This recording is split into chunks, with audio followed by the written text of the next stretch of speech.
Hey, it's Melody.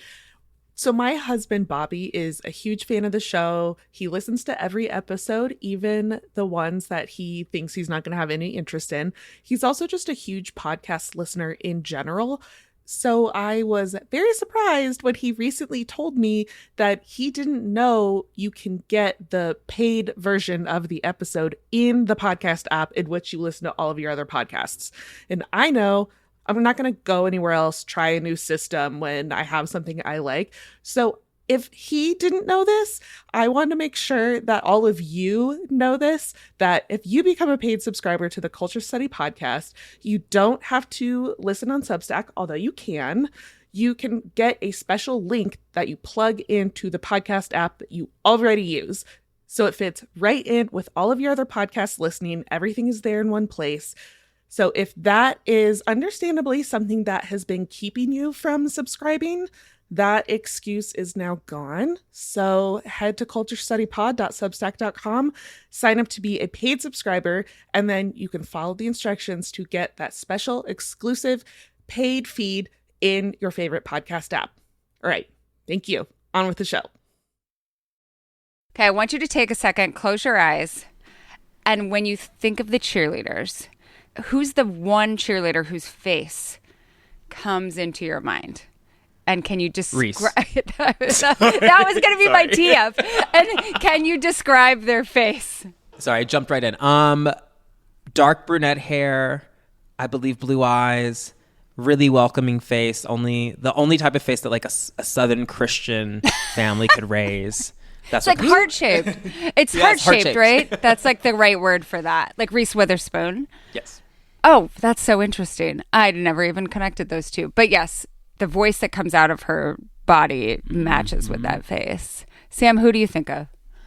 I think of, and help me with the name, the one who's about to go into her 4th or 5th year, is the daughter of a Cowboys cheerleader. Victoria. Yeah. And no matter what she does, and no matter how hard she tries, the mean coaches kind of just haze her and never give her any shine. Yeah. And she is having to walk through and suffer through a multitude of maladies and neuroses trying to make it work, and it just never works for her. It breaks my heart, and I go to sleep thinking about her after I watch that show. That poor baby.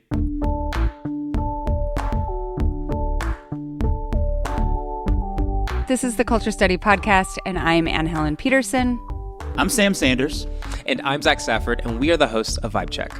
Today, we are talking about the Netflix show America's Sweethearts, Dallas Cowboys Cheerleaders, which I think of as just like the Dallas Cowboys Cheerleaders show. That's how I've been talking about it in shorthand.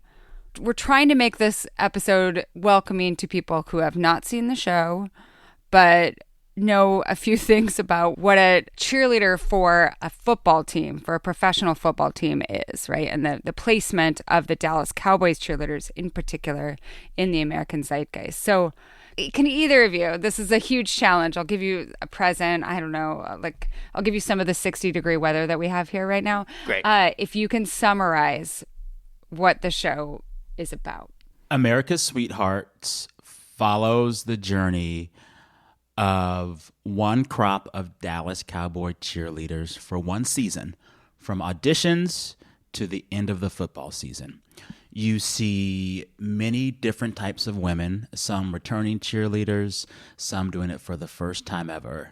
But in watching their journey, you begin to understand over the course of the 7 or 8 episodes that the Dallas Cowboy cheerleaders is a beautiful, smiling, heavily made up cult.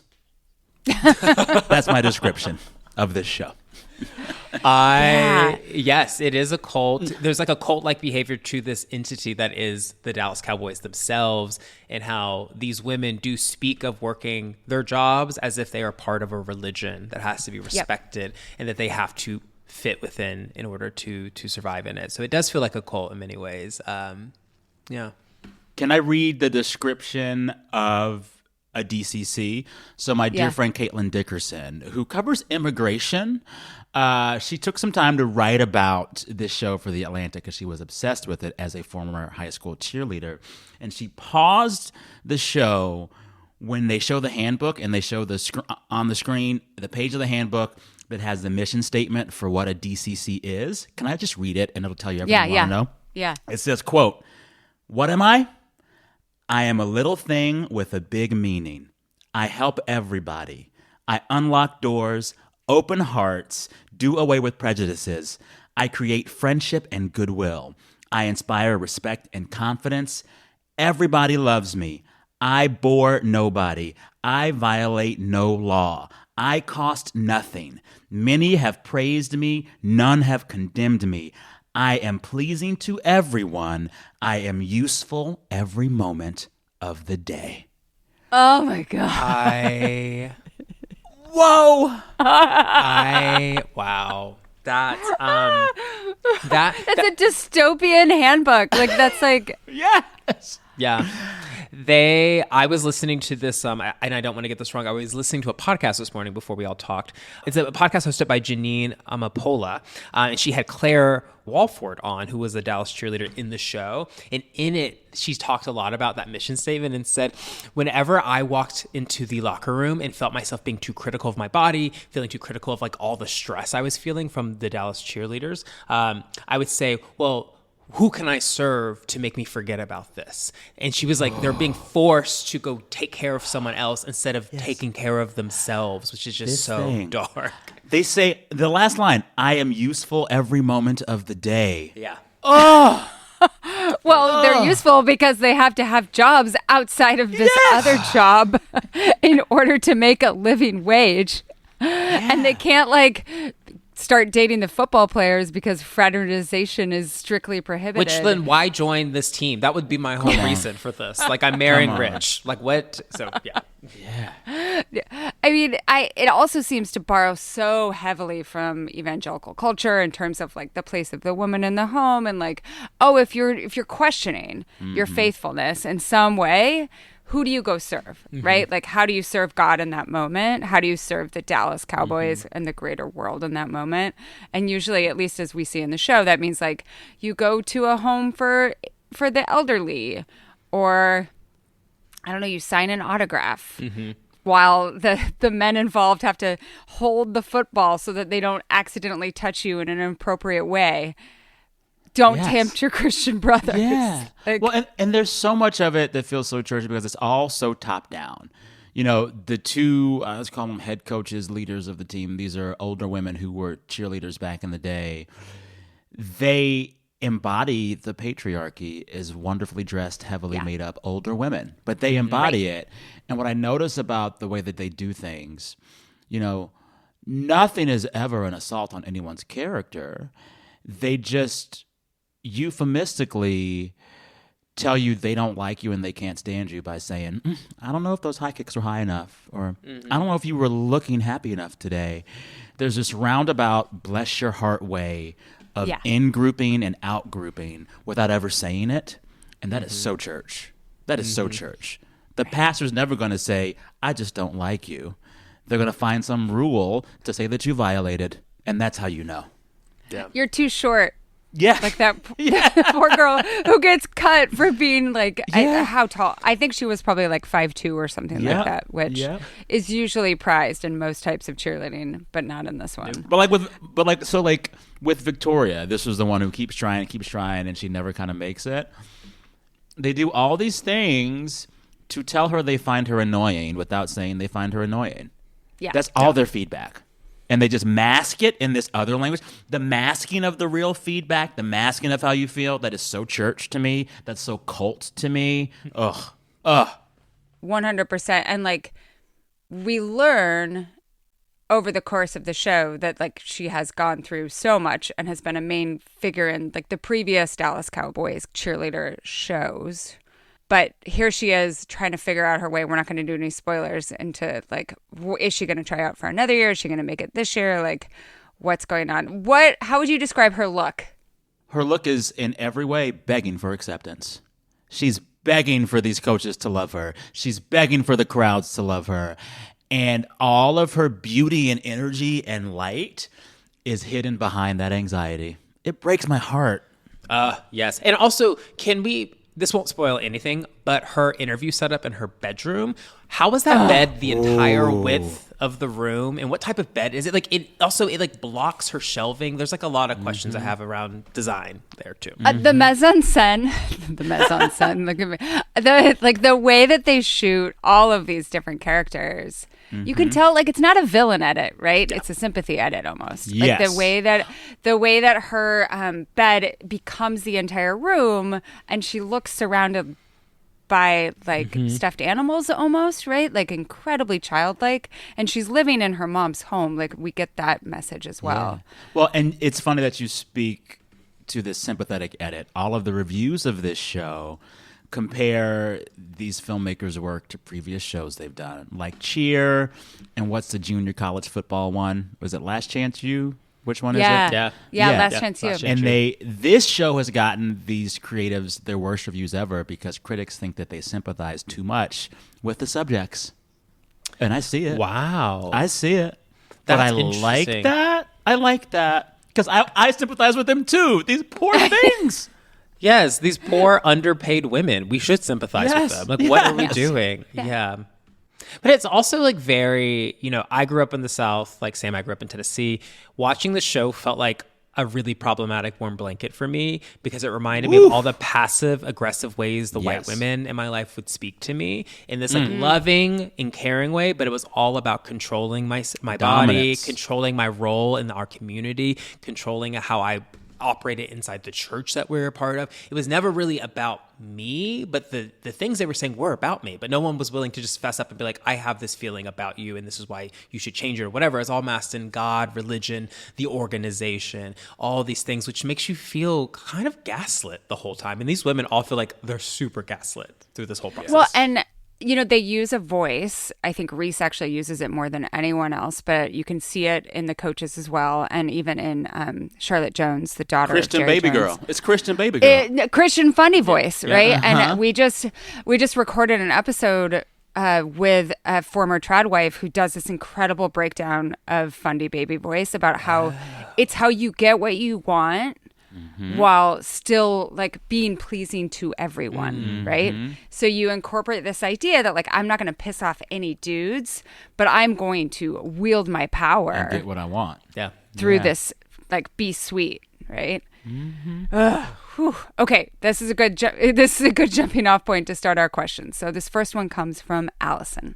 The show Cheer gave me the sense that cheerleaders are really athletes. America's Sweethearts talked about the athleticism of the women a ton, but I never really saw it displayed in a way that made sense. Like, why are these incredibly talented dancers, gymnasts, etc. so enamored with being a cheerleader for this football team?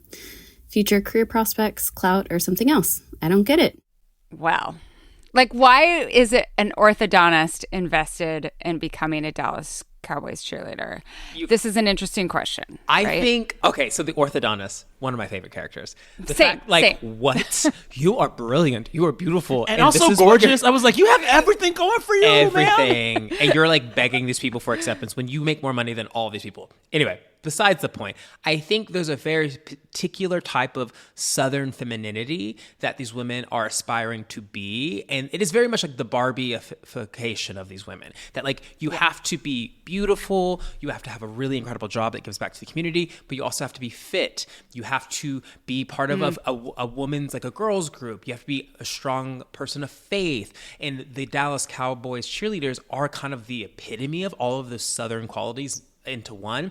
And it's also like the most incredible way for you to have power, but not too much power. Yes. At the end of the day, you are a cheerleader on the sidelines to football players who are the only people allowed on that field just to do one job. You have to one day have kids. You have to be a nurse. You have to look a certain way and act a certain way and also be able to do a high kick into a split. Like that is in boots. Crazy. In boots.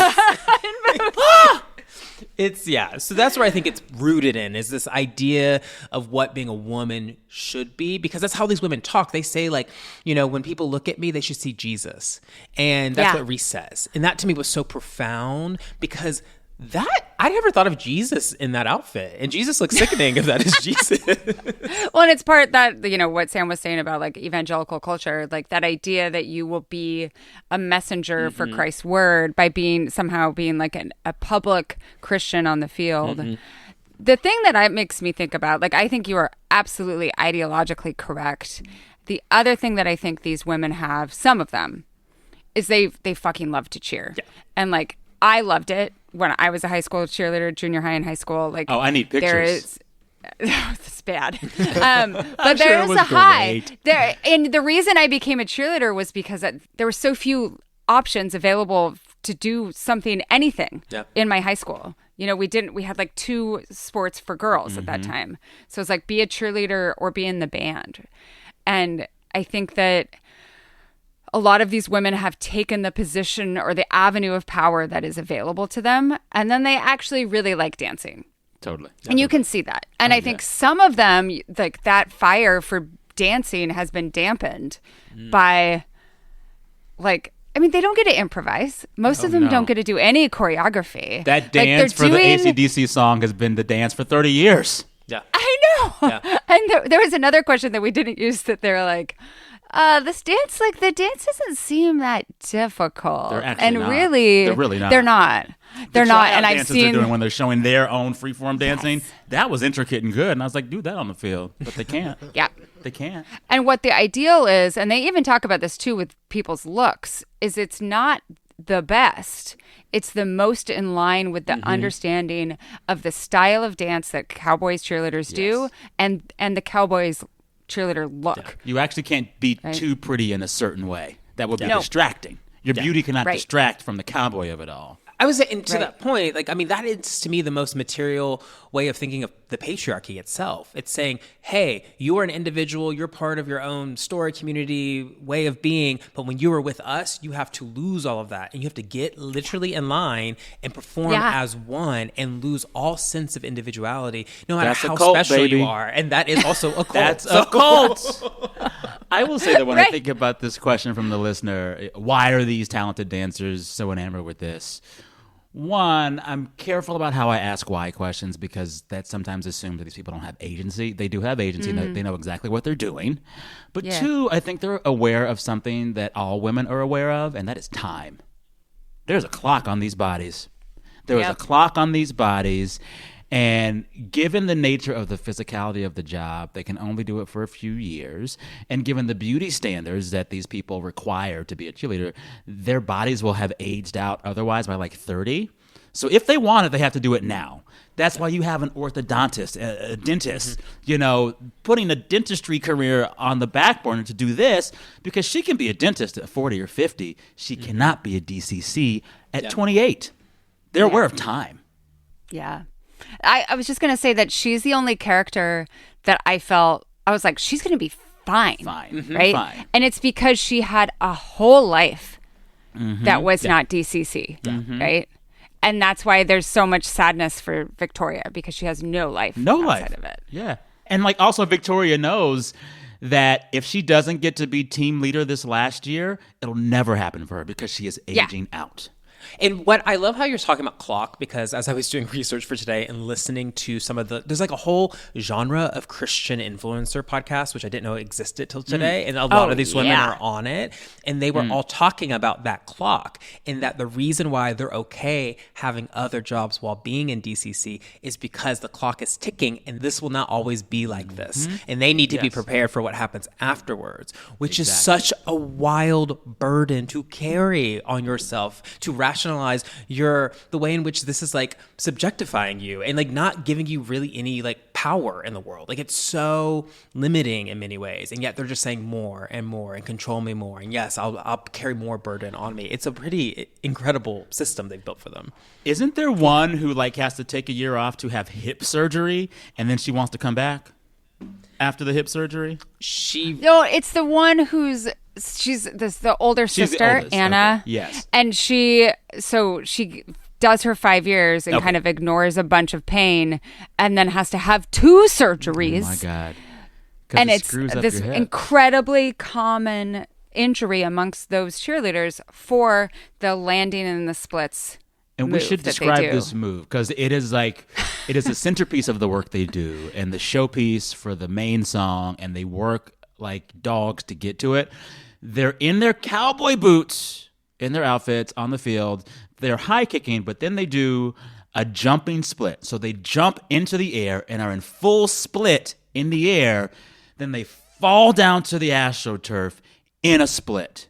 And you see the feet hit and the boots hit, and it slides even further. And they scissor themselves on the turf from a jumping split. I saw it, and my hips hurt just watching it. When I saw it, I was with a friend that's a performing drag queen in New York, and he said, I'm so mad that the show exists because now every queen in New York is going to have to learn the split. I was like, you're so right. Like, all these drag queens are now at home, like, working on their thunder jumps. Well, and the thing that it makes me think of, and the way that they talk about this move, because they spend a whole period of time talking about it in the show, is that we have to do it because it's tradition. Mm-hmm. We have to do it because it is spectacle. Like, they're like, it does look really cool, right? And yeah, sure. But they're like, it doesn't matter if we're tearing up the hips of people, right? Which is kind of in line with football. Like, it doesn't matter if the type of hits that we allow are giving incredible amounts of brain damage that have these repercussions for the rest of these players' lives. It's what we do, so that's what we do. And this is so much a part of like evangelical Christian theology. It is the subjugation and punishment of the body for the greater good. One of the central ideas of evangelical Christianity is that our bodies are bad, and in order to draw closer to God, we must in some way punish our bodies. Whether we're fasting, whether we're wearing circumspect clothing, whether we're praying for hours until we're exhausted, the way to pleasing God is by subjugating and punishing the body. Well, Sam, what you're also describing is the 2024 Republican platform, too. Like, this is how they are building legislation around, especially women's bodies. They're saying you should have literally no control over the care of your body, and whatever happens to it doesn't matter as long as it's producing. For the greater good. For the greater good. good. God. And for these for babies. God. Yes. Okay, so our next question points out another cultural through line of the show, and this one comes from Jess. The DCC embraced Christianity more thoroughly than either the director's preceding docuseries Cheer or Friday Night Lights, my main cultural touchpoint for Texas football, which seems like a liberal-washed fantasy compared to America's Sweethearts. How much of this shift was inherent to the subjects filmed versus new cultural positioning for evangelicalism? It's not new, it's just true. It's not new, it's just true. The Friday Night Lights of it all was hiding that truth. But I grew up. We had like Lila she went Christian in season 3. But like they could have gone even further. Yes. I was in marching band growing up in 5A South Texas High School, the Judson Rockets. They were state champs several times. My freshman year, I think we lost the state championship, but I remember the Fellowship of Christian Athletes. I remember them praying on the field. I remember the language of God being present in all that we did. I remember we would play some Christian songs in the marching band at the games. Like, the football field is a second church in some of these towns. And it is clear and present all the time. So I think this show, America's Sweethearts, is not about a shift. It is about a return to showing this for what it is and what it's always been.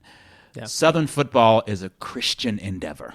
And I would say the Dallas Cowboys themselves have always been perceived as a Christian vehicle within football. Yeah. Jerry Jones and that Jones family are deeply religious people who see the work they do as a gift from God. And the more religious they get, the wealthier they get. So that organization itself has it pumping through. It's not a coincidence that they're having Bible study. And when I did my background research and listened to the non-famous ones in this season talking about their experiences, many of these women said they joined DCC because as dancers, it's hard to find spaces where Christianity is supported at work. And this is one of the places they could do that. Also, do you remember the episode where a few of the cheerleaders go to the evangelical church? And this beautiful chocolate drop of a pastor. So fine. I wanted to love that man up and down. And then on the pulpit, he prays for the Cowboys. Didn't he? He said, God bless Dallas and God bless the Dallas Cowboys. Yes. And Sam, your attraction to him is rooted in trauma. So It sure is. It sure is. Listen, he could pray away the gay any day. It may not go away after you're with him. That man was fine. We had a question from someone who's very much not from Texas who was like, I only saw a couple of curly-haired girls trying out who could have been construed as maybe possibly Jewish in some way. Where's the position of could a Jewish girl be a Dallas Cowboys cheerleader? Ostensibly, yes, right? But it's that. Hair. Yeah. No, I think that'd be it. It's one of those things where people in those cultures say, of course, we welcome everyone. But how suffocating it would be to be in that position. Do you remember that scene right? where there's the black woman who just has to basically get new hair? Because they're sure, you can be here and be black, but... Yeah, but even more stark was the moment in which they hand out Barbie dolls. And the women of color are assumed to just get a brunette one. Not even a person of color. Here's a brunette one. So that just, what? Yeah. And you'll notice now the Cowboy cheerleaders, they always have a few black girls. They'll do it. They'll have Latinas. They really think they're doing the Lord's work just by doing that. Mm-hmm. But they're asking all of these women not from central casting to subjugate their bodies, straighten their hair, hide their features, hide their dance moves to fit in. So it's you can be black, you can be brown, you can be Jewish, but you still better look like these dolls. Yeah. And you have to grow up in a dance tradition that is specific. There's this very coded language that they use on our orthodontist character, who is Indian American, to say, essentially, in order to kick like we expect you to kick in the dance line, you need to learn how to start kicking like this. Like us. When you are when you are a very young girl. Mm-hmm. So you have to be schooled in this style of kicking, which is rocket style kicking, incredibly young. So they're other basically dance saying traditions, to her, girl, your shit's too ethnic. Sorry. Yeah. Yeah. That's what they're saying. But they would never say that overtly. Yeah. Exactly. So they say, you need to learn that young. This is a thing about this version of Christianity. Everyone who does it well is a master communicator. You have to be very good at language and very good at euphemism and metaphor because you can never actually say what you want. So I'm always interested in who they choose to actually follow, right, and make main characters. Yeah. And just from my experience on documentaries, I know that they often get a lot more footage. Mm-hmm. Like there are people that they interviewed at length who are not part of this final. And there's I think she's a first year Black woman who's in a ton she of the sits shots. on the kitchen island a lot, right? No, that's the one who's gone. Oh, right? okay. She kept it real. Done. She kept it real. Yes, she was like, I'm done with this organization. I'm going to talk some stuff. Yes. She's like, all these bitches getting married. This is boring. But there's another one who we don't even know her name. No. Maybe we got it one time, but she goes to the old folks home. Like she is in a ton of the footage, but they don't include her as a main character. I want to know what she has to say the entire time. And they don't. I went back to watch the CMT version of this, which came out in 2006 and ran for I think 16 seasons. And I'm not gone through the whole thing. And maybe I should use ChatGPT to analyze every episode so I can know quicker. But I don't think there were any Black protagonists in those episodes either. They were always in the background, but it was always the same type of white woman who was allowed to speak, where the women of color were silenced in the background, and you would never know their story. But when they did make it, you're like, okay, well there is diversity there. They're sitting there, but they're not talking, which feels like the experience of so many people of color right now in culture, where they're like, okay, I've been cast, but I don't really have a meaningful role here. You're not letting me actually say what I want to say right now. Yeah. Right. Yeah. Yeah. Or maybe you're like, I don't want to be part of this show because I know what edit you're going to give me. Mm-hmm. Yeah.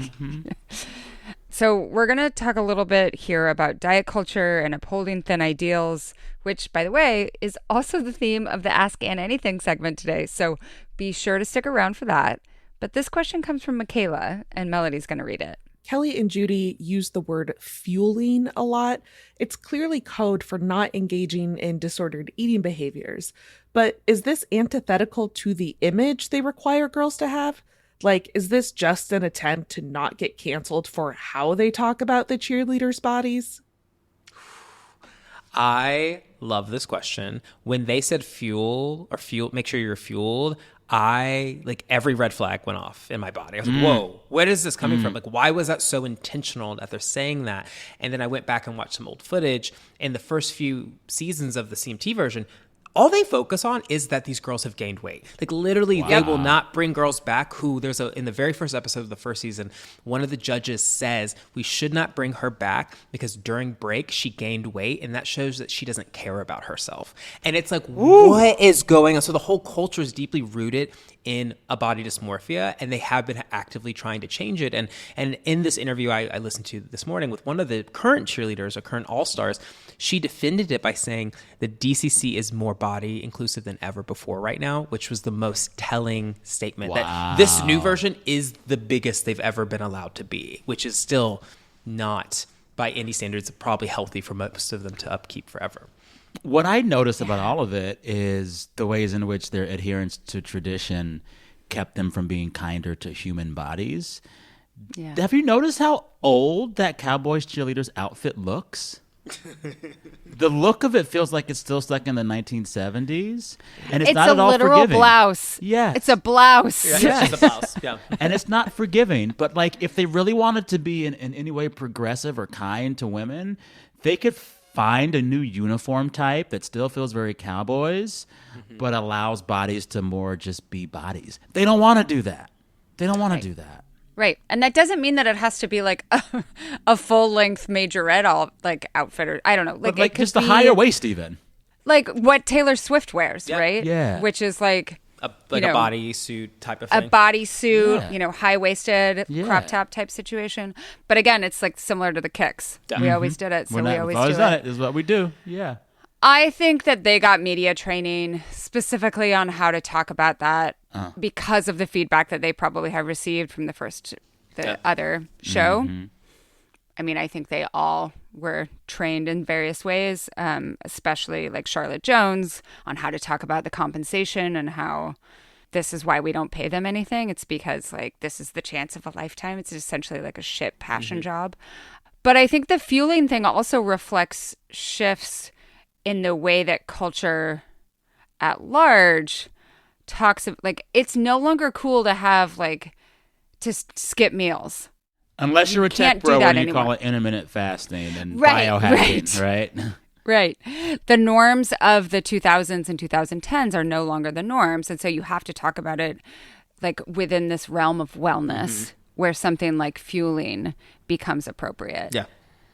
Yeah, it definitely, it made me think about, well, actually, I heard one of them talk about this in an interview after the show where they were talking about counting their macros and their macronutrients. And so there's all this new language that has been propped up in an era in which we're very aware of disordered eating and how eating disorder culture permeates everywhere. So fitness culture has found new ways for you to police your body that is coded in, well, you're eating something, but it's still not even what you want maybe or what your body actually needs. It's about upkeeping an athleticism that is really just a veil for body dysmorphia and other issues you may be facing. Well, I also find how juxtaposed all of the food culture of the Dallas Cowboys Cheerleaders is when compared to the aesthetic of the Dallas Cowboys and Texas culture itself. Texas culture is big food, greasy food, fatty food, ginormous beef ribs. So the product these cheerleaders are selling is one of excess, including food excess, and yet they have to starve themselves to be symbols of it. What is everyone else at these games eating? This is like the classic, if you are a matriarch in one of these families, you need to make a giant feast and then eat none of it. Exactly. Yes. Right? You can make the casserole. Don't have a bite. Don't do it. One bite, just a little bite, while you're standing up, and then you gotta start cleaning. Yep. Okay, we have another question about women's bodies. This is from Emily, and Melody's gonna read it. I would love a deep analysis and discussion of the specific brand of Texan feminine politeness on display in America's Sweethearts. Of all the fascinating and at some points repulsive behavior shown throughout, what I kept being captivated by was the way all of the women just stood there and took critiques about their bodies, their facial structures, their hip joints, and just said thank you through the tears. I guess this wasn't really a question, but I would love someone from Texas, Sam Sanders, to unpack this for me as a Northeast Corridor native. Oh, my goodness. I mean, it all just felt like it was par for the course. I think about growing up in church. Part of the way that you prove that you can be a good member of the church and a good member of this community is to allow people at a higher rank than you to talk to you however they want to. Because you enduring that shows that you won't leave. It is a test of loyalty. So when these women take all the verbal blows and smile through it, they know what they're doing. They're proving their loyalty, and it's a choice. And the older coaches doing it to them know this as well. So like, it's not just an endurance test; it's a loyalty test. And I think that all of it made sense for me. It's like it's funny. Like I watched the show, and none of this dynamic surprised me at all because that's just the way it works. That is how they teach you to get in line. Because it's obedience. It's obedience training. It is obedience training, and they're going to do it. And what's masterful about the way the coaches on this cheerleading squad do it is like they do the world's harshest obedience training without ever raising their voice. Isn't that scary? Isn't that scary? Yeah. And they're also just every time they said yes ma'am, I felt my heart would break because they just were given such awful, mean feedback about something. And these things, like I would rewatch certain moments and I'm like, there's no way they're actually picking up on what they're saying. Like when one of the coaches from across the football field was like, you're twitching your nose too much. And I was like, you're like, no, I was like, I think you have an issue with Victoria and you're using this place to wage your war with them. So a lot of the body comments, it's like, you've already been thinking about this. You don't want them here. You already know who's being cast. So now you're just beating them up in public as a way to not only beat them down, but to also keep the other people in line, which feels really, abusive in many ways. And that's where my heart just breaks for these women so much as they're going through it and still smiling each time. And what undergirds all of it, and this is directly tied to the church as well, the underlying assumption of a hierarchical structure like the DCC or like the evangelical church is that if they're in charge of you, they must be right and they must know best, and they know better than you. So you have to trust them. You have to trust them. So even if you know she's only picking on me because she hates me, if she says it's a nose twitch, how can I Botox my nose and make it stop twitching? Right. I must assume that they are right because they have a higher rank. And there's no place for rage or anger of any sort in this vision of femininity. So they sublimate it. Like you can see it in Victoria's face. Oh, my God. Yeah. She's so mad. She's going to have, I hope she goes to therapy. She's going to have so much to unpack. Oh, yeah. I want her to come to California. I want to give her some magic mushrooms. I want to have like a water healing where she just is on the beach screaming into the void. Like I want release for her so badly. I also think there's something interesting happening. Like if I could psychoanalyze Kelly, I think Kelly and the choreographer, the second in command, I think they hate her because they think that the second generation doesn't work as hard. It's like a disciplining. Nobody wants to work. Or like that somehow like they're resting on their laurels or that sort of thing. But then you also see it turned on themselves. I loved how much footage we had of them, of the older women getting like putting on their faces. Yeah. Right? Like there is no end. Like you are always This was the saddest. This is one of the saddest things I noticed in those scenes where the older women are getting dolled up. Their hair was so fried. Their hair had been through so much. And like I wasn't even looking at it to like make fun of it. I felt bad for them. It's like, oh, you've been dyeing or frying your hair for decades. And if your hair looks that bad, how bad must you just feel inside from all of this? Oh, my God. Do white women have gray hair in Texas? I'm trying to remember. Not really. No. When I lived there, I didn't see that. They don't really do that. They don't really do that. Yeah. It's just this blonde until you're in the grave. Just set. And big. Like just an old, fried an old and set. big. Oh, yeah. Oof. It just always reminds me of like people who tell me about like how diet culture like infused their grandmothers' lives. Like they'd be dying of cancer, their body is just absolutely like taken down to nothing. And they're like, at least I've lost some weight. Yeah. Right? Yeah. Well, and then just like going back to like the way that these older women would use language and they would read these kids for Philip without ever like being quote unquote mean. Yeah. That is all Texas Southern hospitality culture. I think a lot. One of the biggest things I noticed when I finally left Texas was this trait we all have in Texas where you always say hi to someone if you make eye contact. No one else does that anywhere else. And I would get looks we in do Boston. on my little island. Good, but yeah, good, yeah. good. No, you do. But other places, Otherwise, yeah, they you don't. get looked like And, a total weirdo. I used to think, oh, well, I'm just being nice because I'm talking to strangers, asking who they are, where they're from. No, that's how Texans do in-group, out-group. Are you allowed to be here? I'm being kind to a stranger to assess who the fuck you are and why you're here. Yeah. It's like this little really nice bless your heart version of surveillance culture. Yeah. Yeah. Yeah. Okay, our last questions are about pay. Let's hear this question from Stacy. Let's talk about pay and how DCC uses passion work to help justify low wages, but then layers female friendship and camaraderie to keep people connected and in a way working for life. All the while their bodies get destroyed and they hold down multiple jobs. I guess my question is, how do you overcome all of that to get these women a union? Sounds like journalism. Sounds like journalism. Well, first of all, Texas is a right-to-work state, So it might not happen.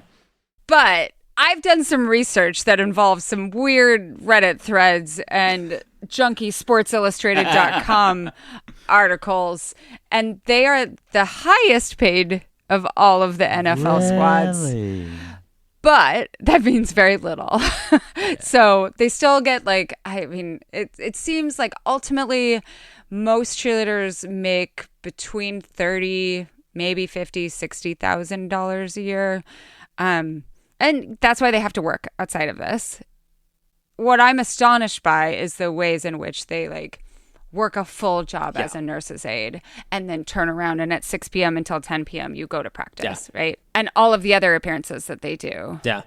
It feels very like the conditioning that they've been through their whole life as women in this particular part of the country, where you've been told you're never going to make as much as your male counterpart. You should never even aspire to make as much. You should be dependent on other people. I mean, a lot of them are at the prime of their life, and growing up in football culture, a Dallas Cowboys cheerleader was the most desired form of femininity. So it's assumed those women will marry well immediately. And you see that with Reese. Like, Reese is already engaged to a man she shouldn't be with, honestly. There are other fish in the sea. That's a whole nother episode. Try something else. That's a whole nother episode. Oof. But I think it just embodies like a feminine way of being in Texas, especially where you're going to do a lot of labor and not be compensated for it at all. And you better do it with a smile. So I just see this practice of underpaying them as just part of a larger thing they're going through in all parts of their lives, where they should just bear it and take it and deal with it. Never, probably. I was most surprised when thinking about the money of it all, when you get to the point in one of the episodes where they're picking which photos of which girls will go into the Dallas Cheerleaders calendar. And these women have to pose for the calendar. They might be picked, they might not. Then I think they go and do signings of the calendars in front of fans that have bought them. Never, not once, does one of them ask, can I share in these profits? Yeah. If this calendar makes money, do I get some? They are taught, and they have internalized so deeply, to not just accept the low wages, but to accept the exploitation of their physical IP. Mm-hmm. Yeah. That was sad to me. Yep. Right. Well, and there's two things. I think that one, they know that women can have a career, but that career often ends with marriage, right? Yeah. So if they can have a career for now, and this career also heightens their chances of getting married, which also is so similar to like at a school like Baylor, where there's an understanding that you should have a ring by spring of your senior year. And so all of them are like, by the end of your senior year of cheerleading, essentially, you need to have be engaged or already married. And then there's so much cognitive dissonance, even going on with someone like Charlotte Jones, Like she gets paid money. Which one is Charlotte? She's Jerry Jones's daughter, Yes. right? Yeah. But maybe it's like I get paid money because I'm part of this legacy. Yeah. Like Yes. I don't know. What I noticed about the positioning of Jerry Jones's daughter, what was her name? Charlotte Jones, who was in the C-suite, like on the level of the male executives, but in charge of the cheerleaders. Whenever she would talk, if you listen, she was saying nothing of substance, and you know that she wasn't doing the day-to-day running of the cheerleaders. Her existence in this show and in that structure is to prove that a woman could be in the C-suite next to the men. That's all she's there to do, it seems. And her entire purpose is to soothe the rough edges of the overriding male patriarchy that runs the Cowboys. But she's still one of the boys. But that's why they're paying her, and that's why she's there. She doesn't actually do anything. Oh, and it makes sense that like, her purview is the cheerleaders. Mm-hmm. You're the lady. Go handle them. Yeah, go handle the ladies. Right. Mm-hmm. Do you think a professional cheerleader union is possible? Again, not in Texas, but I do think that it's one of those things that we're seeing more unionized. Like we're seeing people advocate for pay standards. Yeah. In these sorts of professions. Yeah, especially as we become more aware of the structures, because I think we move through the world assuming that they're making a lot of money or assuming that they've made, like before I watched the show, I thought they probably get paid six figures for being a part of the organization. They're probably all married to a football player. I'm not worried about them. Now that I know, I'm worried about them and asking more questions about other kind of effective labor that you see pop up around really wealthy industries. Because I just, like many people, I'm like, oh, everyone's getting paid. They must be. And that's usually not the case.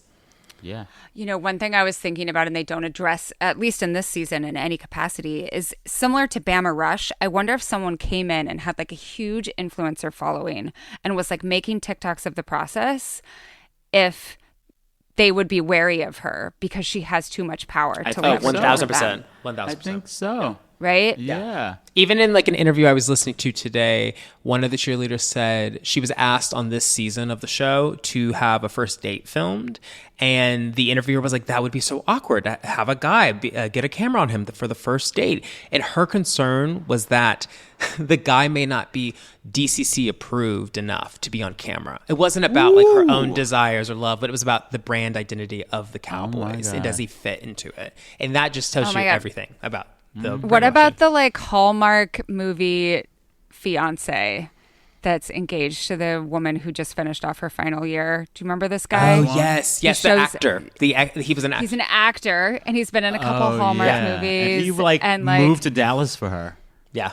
He quit his career. But then they're moving to L.A.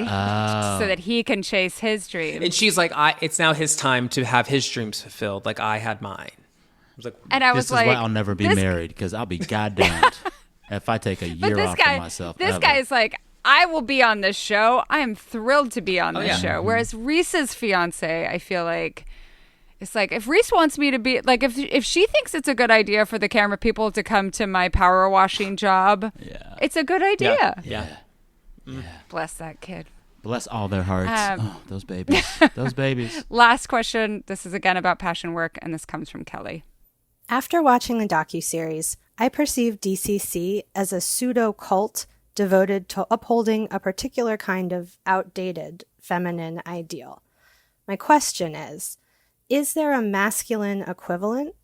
In what context do men compete for a demanding job that pays very little in exchange for belonging to an in-group that grants them a coveted status? If there isn't one, why doesn't this kind of thing appeal to men the way it does to women? I love this question, and two things jump to mind immediately. The first, the only equivalent I can think of in the most like literal way are the Chippendales dancers. Those men make a similar salary. They're objectified in similar ways. They're kind of cultish. They have a very interesting cultural experience that has been documented in that Hulu show, which wasn't that terrible, but I enjoyed it. And that's like the first one that comes to mind of like bodied, gendered, obsessed people. But the one that really is floating underneath the surface for me that feels very similar in a surprising way are RuPaul's Drag Race. I was going to say drag. I was going to say drag. Drag. Drag. Yes. Well, Sam, why do you think drag? Because I have my thoughts. Why do you think? Drag is extremely demanding. not just physically, but like as an expense. It's very expensive to get the makeup right, get the clothing right. You're constantly traveling. You may or may not get paid. And for the most part, most drag queens don't get rich doing it. It's a side job. But if you get it right, you are beloved in every bar you walk into. You're a part of a fraternity/sorority. You have friends for life and memories for life. I think drag is a big one because, like, even though we see the successes from RuPaul's Drag Race, that is like less than 1%, right? Yeah. Less than 1%. I also think, in response to this question, like, is there a masculine equivalent? It's actually football. Most football players don't make it. Most football players don't make the NFL, and those that do get 2 or 3 seasons, and they're injured for life. I know so many kids that I grew up with playing football thinking they were going to make it. They didn't. They fucked up their bodies, and now they have a job that is tied in no way to football, but they would do it all again. Yeah. It was legible glory to them. Right? Yeah. Yeah. I mean, I think it also, back to what we were talking about in the beginning, too, there are ways in which people who are denied power in our society, they take what they can get. Yes. Right? So, like, what is a place where you feel the most power that you can feel? Is it on the drag stage? Is it on the like on the sideline as a cheerleader? Where do you get that power? And you will do it whatever the cost might be, because it is like your one chance to feel like a powerful white guy. Yeah. Well, and I think, and this is a thing that I felt the entirety of watching this show, this like inherent trait within all of us, whether we admit to it or not, we all actually, at least some of our lives, we love to be part of systems and structures that tell us exactly what to do. There's something comforting and affirming about being in a system like the Cowboys Cheerleaders or professional football or high school football, where there are scripts and there are roles and you do it. And you can see someone who's done this before and then you do it too.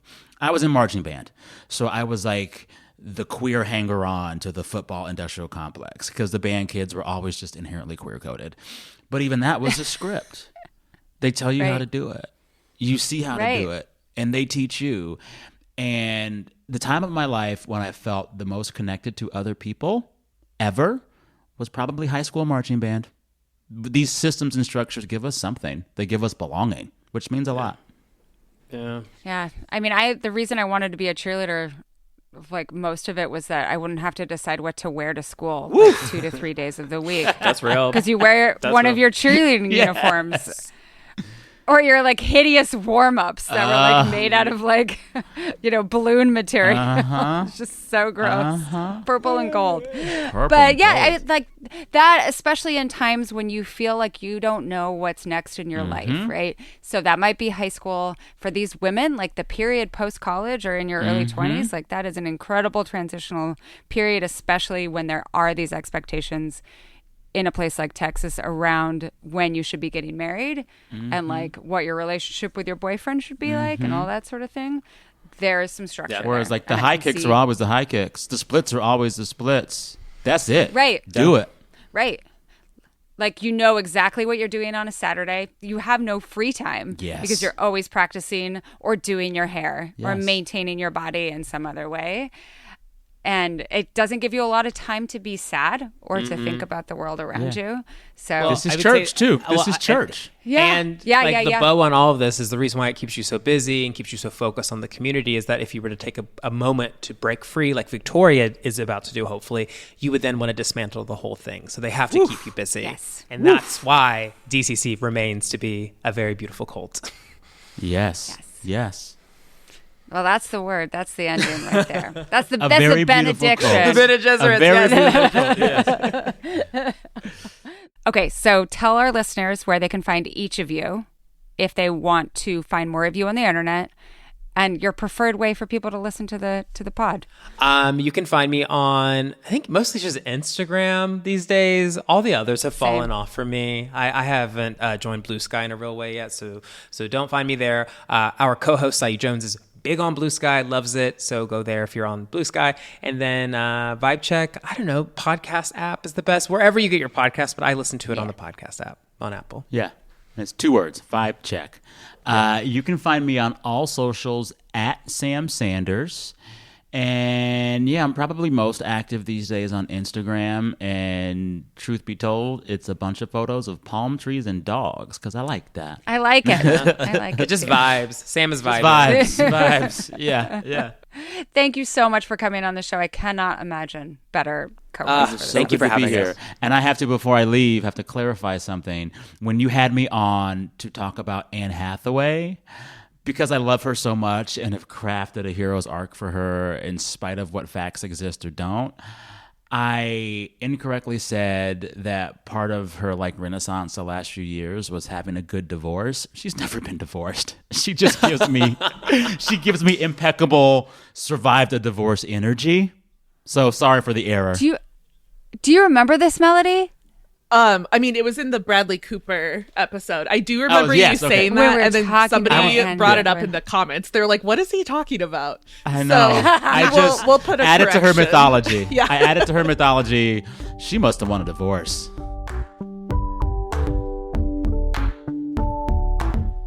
Thank you so much for listening to the Culture Study Podcast. Be sure to subscribe wherever you get your podcasts. We have so many great episodes in the works, and I promise you don't want to miss any of them. If you want to suggest a topic, ask a question about the culture that surrounds you, or submit a question for our subscriber-only advice time segment, check the show notes for a link to our Substack. If you want to support the show and get bonus content, head to culturestudypod.substack.com. It's $5 a month or $50 a year, and you'll get ad-free episodes, an exclusive advice time segment, weekly discussion threads for each episode, and a link to a special Google form so that your questions go to the front of the line. The Culture Study Podcast is produced by me, Anne Helen Peterson, and Melody Rowell. Our music is by Poddington Bear. You can find me on Instagram at Anne Helen Peterson, Melody at Melodious47, and the show at Culture Study Pod. Thank you so much for your support.